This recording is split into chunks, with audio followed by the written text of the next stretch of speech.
আসসালামু আলাইকুম প্রিয় বন্ধুরা, আশা করি সবাই ভালো আছেন। তো কালকে ঘটনা দিতে পারি নাই, সেই জন্য একটু সরি। তো আজকে একটি ঘটনা নিয়ে হাজির হয়েছে, ইনশাল্লাহ পড়ে শোনানোর ট্রাই করতেছি। ঘটনাটি আমি যেভাবে পেয়েছি সেভাবেই বলার ট্রাই করতেছি। রাত তখন প্রায় 2টা। শীতের কুয়াশা ঢাকা পুরো ক্যাম্পাস। শহরের এক কোণে পুরনো একটি বয়েজ হোস্টেল। 4 তলা, দেওয়ালের শেওড়া, জানালাগুলো ভাঙাচোরা। এই হোস্টেলের 3য় তলায় 307 নম্বর রুমটা নিয়ে বহুদিন ধরে অদ্ভুত গুঞ্জন ছিল। কেউ বেশি দিন থাকতে পারতো না। নতুন সেমিস্টারে রিফাত নামের এক ছাত্র উঠল সেই রুমে। ও এসব গুজব বিশ্বাস করতো না। হাসতে হাসতে বলেছিল, ভূত থাকলে তো ভালোই, একা একা বোর লাগবে না। প্রথম রাতটা স্বাভাবিক কাটলো, কিন্তু দ্বিতীয় রাত থেকে শুরু হলো অদ্ভুত ঘটনা। রাত 2টা। রিফাত হঠাৎ ঘুম থেকে উঠে গেল। মনে হলো কেউ যেন খুব আস্তে আস্তে দরজায় নক করছে। ও উঠে দরজা খুলল। বাইরে কেউ নাই। করিডোরে কেবল হালকা লাইট আর ঠান্ডা বাতাস। ঘরে ফিরে দরজা বন্ধ করতেই আবার সেই ঠক ঠক শব্দ, এবার একটু জোরে। রিফাত বিরক্ত হয়ে বলল, কে মজা করছিস তোরা? কোনো উত্তর নেই। এভাবেই রাতটি পার হলো। তৃতীয় রাত। রুমের লাইট হঠাৎ নিজে নিজেই বন্ধ হয়ে গেল। মোবাইলের ফ্ল্যাশ জ্বালাতেই দেখতে পেল দেওয়ালের এক কোণে একটি কালো ছায়া নড়ছে, কিন্তু বাতাস নেই। জানালা বন্ধ। ছায়াটা ধীরে ধীরে লম্বা হতে লাগলো, যেন মানুষের মতো আকার নিচ্ছে। রিফাত চোখ কুঁচকালো, আর সঙ্গে সঙ্গে সব কিছু ভ্যানিশ হয়ে গেল। চতুর্থ রাতে ও ঠিক করলো আজ জেগে থাকবে, সারা রাত ঘুমাবে না। রাত 2টা বাজতেই আবার দরজায় নক, কিন্তু এবার দরজা খোলেনি। চুপ করে দাঁড়িয়ে রইল।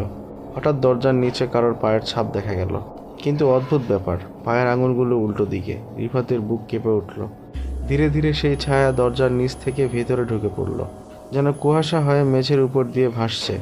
তারপরে রিফাত চিৎকার করতে শুরু করলো। পাশের রুম থেকে এক বড় ভাই চিৎকার দিয়ে বলল, তুই দরজা খুলিস না, আমি আসতেছি।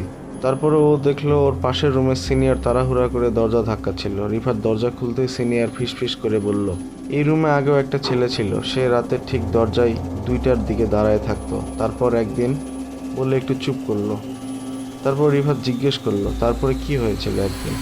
সিনিয়র থেমে গেল, তারপর বলল, ওকে সকালে পাওয়া যায় ঠিক ওই দরজার সামনে, কিন্তু ওর শরীর সব হাড় উল্টো হয়ে মুড়েছিল। এই সমস্ত ঘটনা শোনার পর একদিন কাটায় সে বাসায় ফোন দেয় এবং বাসায় কথা বলে যে আমি আর এই মেসে থাকবো না, এই মেসে অনেক সমস্যা আছে।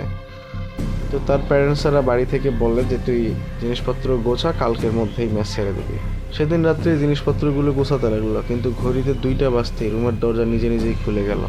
ধীরে ধীরে করিডোর থেকে একটা অবয়ব ভেতরে ঢুকলো। চোখ নেই, মুখ বিকৃত, আর পা উল্টো। সে ফিস ফিস করে বলল, এত তাড়াতাড়ি যাচ্ছিস কেন? আমি তো একা হয়ে যাব। রিফাত দৌড়াতে শুরু করতে গেল, কিন্তু তার পা যেন জমে গেছে। তারপর হালকা একটা শব্দ হলো। রিফাত ভয়ে অজ্ঞান হয়ে গেল। পরদিন হোস্টেলে সবাই ভিড় করছে 307 নম্বর রুমের সামনে। রিফাতকে পাওয়া গেল ঠিক দরজার সামনে। তার শরীরের সব হাড় অস্বাভাবিকভাবে উল্টো দিকে মোড়ানো, আর দেওয়ালে রক্ত দিয়ে লেখা, এখন আমি আর একা নই।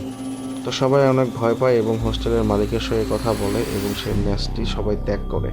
এখনও ম্যাচটি পরিত্যক্ত অবস্থায় পড়ে আছে। তো এই ছিল ঘটনাটি পাঠিয়ে দেওয়ার জন্য অনেক ধন্যবাদ রাসেল ভাইকে।